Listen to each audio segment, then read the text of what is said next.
నమస్తే నా పేజ్ అని మీరు చూస్తున్నది చరణ్ షో ఫ్రెండ్స్.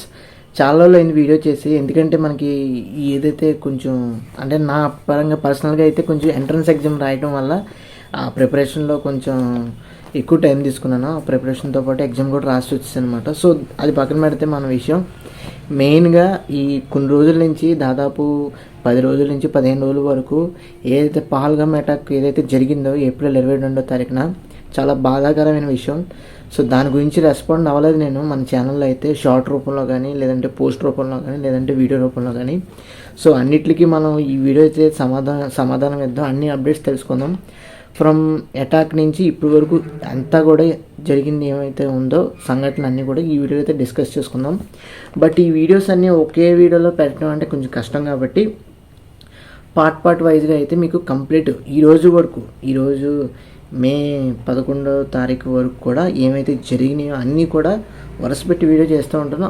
ఆ రోజుల నుంచి సంబంధించినవి కూడా వరుసపెట్టి వీడియోస్ అయితే మీకు అందించడానికి అయితే ప్రయత్నిస్తాను. ఎందుకంటే వారికి సంబంధించిన ప్రతి అప్డేట్ తెలియాలి. ఎందుకంటే సినిమాల గురించి చెప్తూ ఉండే ప్రక్రియలోనే చాలామంది సినిమాల కన్నా ఇప్పుడు ఇండియాకి ఏదైతే ఈ అటాక్ పాకిస్తాన్ వాళ్ళు చేస్తున్నారో దానికి సంబంధించిన అప్డేట్స్ చాలామంది ఎక్కువగా ఇంట్రెస్ట్ కానీ క్యూరియాసిటీ కానీ ఎక్కువగా ఇన్ఫర్మేషన్ కావాలని కోరుకుంటున్నారు. చాలామంది అన్నీ తెలుసుకోవాలని కోరుకుంటున్నారు, ఎస్పెషల్గా యంగ్ పీపుల్ కానీ అదేవిధంగా పెద్దవాళ్ళు కానీ. ఎందుకంటే మన ఇండియాకి సంబంధించిన విషయం కాబట్టి డెఫినెట్గా నేను కూడా దాదాపు అన్ని రోజులు ఎగ్జామ్ ప్రిపరేషన్ జరుగుతున్నా కానీ, ఎగ్జామ్ అయిపోయినా కానీ ఇండియా పాకిస్తాన్ గొడవలో ఏం జరుగుతుంది అని చెప్పేసి మైండ్లో అదే తిరుగుతూ ఉంది. బట్ ఏంటంటే ఇవన్నీ కూడా చూస్తున్నాం, తెలుసుకుంటున్నాను నేను కూడా ఏ విధంగా అసలు వీడియోస్ ఏ విధంగా ఉన్నాయి, అసలు పాకిస్తాన్ ఏ విధంగా చేస్తుంది, సీజ్ ఫైర్ ఏంటి, ట్రంప్ ఏంటి, అసలు మోదీ గారు ఏంటి మాస్టర్ స్ట్రోక్ ఏ విధంగా ఉంది, పాకిస్తాన్లో ఏ విధంగా వాళ్ళు బాధపడుతున్నారు, వాళ్ళు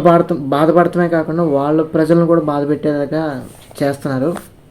ఇవన్నీ కూడా ఏదైతే ఇన్ఫర్మేషన్ మనం గ్యాదర్ చేసుకున్నామో ఇవన్నీ కూడా వెరిఫైడ్ అండి. అదేవిధంగా ఫేక్ ఇన్ఫర్మేషన్ కూడా ప్రొవైడ్ అవుతుంది, బయట స్ప్రెడ్ అవుతుంది. అవన్నీ కూడా పాకిస్తాన్లో కానీ లేదంటే మిగతా కంట్రీస్ వల్ల అయినా కానీ ఫేక్ ఇన్ఫర్మేషన్ అయితే మన ఇండియాలో స్ప్రెడ్ చేయడానికి మిగతా కంట్రీస్ దృష్ట్యా మనల్ని బ్యాడ్ చేసే విధంగా ఫేక్ ఎలిగేషన్స్ అయితే చేస్తున్నారు, ఫేక్ ఇన్ఫర్మేషన్ అయితే స్ప్రెడ్ చేస్తున్నారు. ఎస్పెషల్గా మన డిఫెన్స్ సంబంధించిన వస్తువుల విషయంలో కానీ, ఎయిర్ క్రాఫ్ట్స్ గురించి కానీ ఇవన్నిట్లో కూడా చాలా అంటే చాలా నెగిటివ్ అయితే స్ప్రెడ్ అవుతుంది. ఇవన్నీ కూడా మనం తొలగించే విధంగా జెన్యూన్ ఇన్ఫర్మేషన్ అయితే మీకు నేను మన ట్రస్టెడ్ సోర్సెస్ నుంచి, అదేవిధంగా ఏవైతే ట్విట్టర్ ఛానల్స్ కానీ లేదనుకుంటే యూట్యూబ్ ఛానల్స్ కానీ మన గవర్నమెంట్ అఫీషియల్స్ ఉంటాయి కదా, దాని నుంచి తీసుకున్న ఇన్ఫర్మేషన్ మీకు కంప్లీట్గా వీడియోస్ అయితే చేస్తూ ఉంటాను. తప్పకుండా మన ఛానల్ అయితే ఫాలో అవుతుండండి.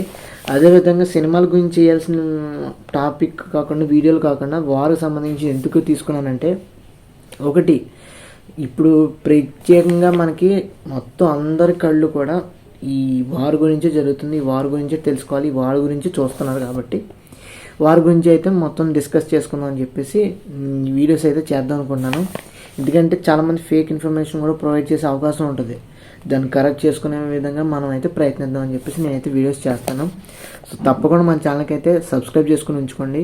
వారికి సంబంధించిన అప్డేట్స్ ప్రతిదీ కూడా మీకు అన్ని విధాలుగా కూడా మొత్తం జియో పాలిటిక్స్ ఇన్వాల్వ్ అయి ఉంది కాబట్టి అన్ని విధాలుగా కవర్ చేసి మీకు ఇన్ఫర్మేషన్ అయితే ప్రొవైడ్ చేయడానికి అయితే సంసిద్ధంగా అయితే ఉన్నాను. అదేవిధంగా మీరు కూడా మన ఛానల్ సబ్స్క్రైబ్ చేసుకొని బెల్ ఐకాన్ ఆన్లో పెట్టుకుని ఉంచుకోండి. అన్ని అప్డేట్స్ అయితే మీకు వస్తూ ఉంటాయి.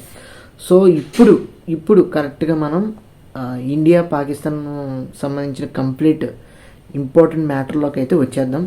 సో ఫ్రెండ్స్, ఈ పహల్గామ్ అటాక్ అనేది చిన్న స్టోరీలో చెప్పుకున్న తర్వాత మనం టెక్నికల్గా 1 by 1 అయితే చెప్పుకుంటూ వస్తాం.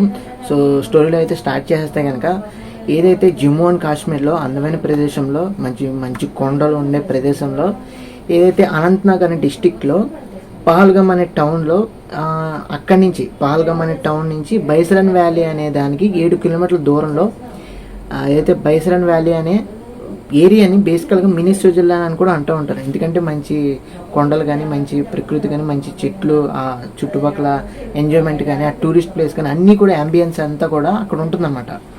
చాలామంది టూరిస్టులు అక్కడికి వెళ్ళి ఎంజాయ్ చేయాలని చూస్తూ ఉంటారు, మంచి అందమైన ప్రదేశాలు చూడాలనుకుంటారు కాబట్టి అదొక టూరిస్ట్ ప్లేస్. అయితే ఈ పహల్గామ్ నుంచి ఆ బైసరన్ వ్యాలీకి వెళ్ళడానికి మనకి ఎటువంటి వెహికల్స్ అయితే ఉండవు అనమాట. బేసికల్గా అక్కడికి వెళ్ళాలంటే ఒకటి నడకదారి, రెండోది అంటే గుర్రం మీద కూర్చొని లోకల్ టూరిస్టులు, లోకల్ ఆపరేటర్స్ అయితే ఉంటారనమాట, గుర్రాలు ఆపరేట్ చేసేవాళ్ళు. వాళ్ళైతే తీసుకెళ్ళి అక్కడ డ్రాప్ చేస్తారనమాట. అక్కడ ఎంజాయ్ చేసేసి తర్వాత ఎవరు వాళ్ళు రిటర్న్ అయిపోతారు.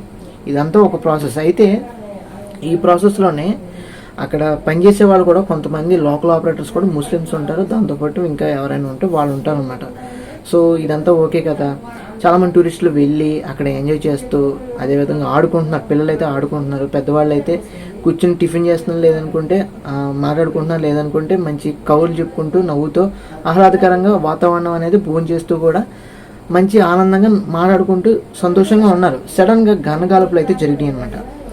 సడన్గా అక్కడ ఏదైతే వాళ్ళ టూరిస్టులు అనుకున్నారో అనుకోలేదో మనకి ఎప్పటికీ తెలియదు, అనుకోకుండా వాళ్ళ జీవితంలో సంఘటన అయితే జరిగింది. టూరిస్టులు ఉండగానే టెర్రరిస్టులు అయితే సడన్గా గన్ కాల్పులు అయితే చేయడం జరిగింది. దాదాపు 5 మంది అయితే రావడం జరిగింది. వీళ్ళు ద రెసిస్టెన్స్ ఫ్రంట్ సంస్థ నుంచి అయితే టెర్రరిస్ట్ గ్రూప్ అయితే వీళ్ళు అందులోంచి 5 అయితే రావడం జరిగింది.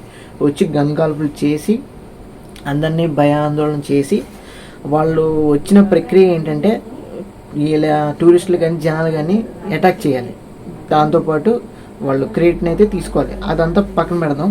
పాకిస్తాన్కి టెర్రరిస్టులకి పెద్ద తేడా ఏం లేదు కదా, మనందరికీ తెలుసు. అదేవిధంగా వీళ్ళు ఏదైతే వచ్చారో వీళ్ళు వచ్చిన టూరిస్టులని అక్కడ ఉన్న ప్రజలను అడుగుతున్నారంట, మీరు హిందువులా ముస్లింలా అని చెప్పేసి రిలీజియన్గా అడిగారనమాట. ఆ రిలీజియన్గా ఈసారి అటాక్ చేయడం అయితే చేశారు. ఆ చేసే ప్రాసెస్లో చాలామంది హిందువులు ముస్లింలని అడుగుతూ ప్రక్రియలోనే చాలామంది ఫ్యాంట్ తీసి మరీ చెక్ చేసుకున్నారంట, రిలీజియన్ కానీ అది ముస్లిమ్సా కాదా, హిందూసా కాదా అని చెప్పేసి చెక్ చేసుకుంటంలో హిందూస్ అయితే మటుకి చంపేయాలని డెఫినెట్గా అందరినీ కూడా టెర్రరిస్టులు చంపేయడం అయితే జరిగింది. అదేవిధంగా ముస్లిమ్స్, హిందూస్తో పాటు వీళ్ళు టెర్రరిస్టులు ఏవైతే అడిగారో క్వశ్చన్స్ గ్రహించరో, ఎందుకంటే ఖురాన్లో ఉన్న ఏదైతే కలిమా అనే పటాన్ని కూడా పట్టించమని చెప్పేసి కూడా చెప్పడం అయితే జరిగింది. వీళ్ళు టెర్రరిస్టులు కొంతమంది చెప్పలేదు కదా, సో అది కూడా అడిగి మరి అది కూడా చెప్పలేకపోవడం వల్ల వాళ్ళు కూడా చంపేయడం అయితే జరిగింది హిందూస్ని. సో ఈ విధంగా రిలీజియన్ బేస్ మీద కూడా వాళ్ళని అయితే చంపడం అయితే జరిగింది. దాంతోపాటు వీళ్ళు కొత్తగా పెళ్ళైన వాళ్ళు కొంతమంది జంట కూడా వెళ్ళటం జరిగింది, కొంతమంది పెళ్ళైన 2 పిల్లలు ఉన్న వాళ్ళు కూడా వెళ్ళడం జరిగింది, కొంతమంది కొంచెం పెద్ద వయసు ఉన్న వాళ్ళు కూడా టూరిస్ట్ ప్లేస్కి వెళ్ళి ఎంజాయ్ చేద్దాం అనే ఉద్దేశంతోనే ఉంటారు కదా. సో ఈ ప్రక్రియలోనే ఏంటంటే వాళ్ళు కూడా టార్గెట్ చేసి పెద్ద చిన్న అని కాదు అందరినీ చంపేయడం అయితే జరిగింది. అదేవిధంగా ఎస్పెషల్గా పెళ్ళైన ఒక కొత్త జంట, నవయువ జంట అనమాట, వాళ్ళ దగ్గరికి వెళ్ళి 2 భార్యాభర్తలు ఉన్నారనమాట. సడన్గా భర్తను అయితే చంపేశాడు. ఆవిడ కళ్ళ ముందే టెర్రరిస్టులు ఆవిడ హస్బెండ్ అయితే చంపేయడం జరిగింది. దాంతోపాటు ఆవిడ అడిగింది, నువ్వు నన్ను కూడా చంపే, ఎందుకు నన్ను వదిలేసావు అంటే, వెళ్ళి మీ మోదీకి చెప్పుకో అని ఈ విధంగా టెర్రరిస్టులు అయితే అహంకారంతో మాట్లాడటం అయితే జరిగింది. అదేవిధంగా ఆవిడ అక్కడే కూర్చుండిపోయి ఏడుస్తూ బాధపడుతూ కుమిలిపోయిందనమాట. ఆ ఫోటోలు కూడా నెట్టింట చాలా అంటే చాలా వైరల్ అయింది, మీకు చూడొచ్చు కూడా. చాలామంది బాధపడ్డారు కూడా. దాదాపు 26 మంది దాకా ఈ టెర్రరిస్టులు చంపేసి వెళ్ళిపోయారు. సో ఈ విధంగా పహల్గామ్ అటాక్ అనేది జరిగింది. సో అదేవిధంగా ఈ ప్రక్రియలోనే ముస్లిం అని కూడా చూడకుండా లోకల్ ఆపరేటర్ ఏదైతే ముస్లిం అయిన ఒక వ్యక్తి ఉన్నాడో ఆయనకి అదే జీవితం, అదే ఆదాయం, ఆయన కుటుంబాన్ని నడిపించుకునే ప్రక్రియ కూడా అదే. ఆయన వచ్చిన టూరిస్టులతోనూ డబ్బులు సంపాదించుకొని వాళ్ళ కుటుంబాన్ని అయితే నడపాలి. వాళ్ళని కూడా చంపేయడం అయితే జరిగింది, ఆయన్ని కూడా చంపేయడం అయితే జరిగింది. ఈ 25లో 26వ అతను ముస్లిం అతను అనమాట. దాదాపు 25 మంది దాకా హిందూస్ ఉన్నారు.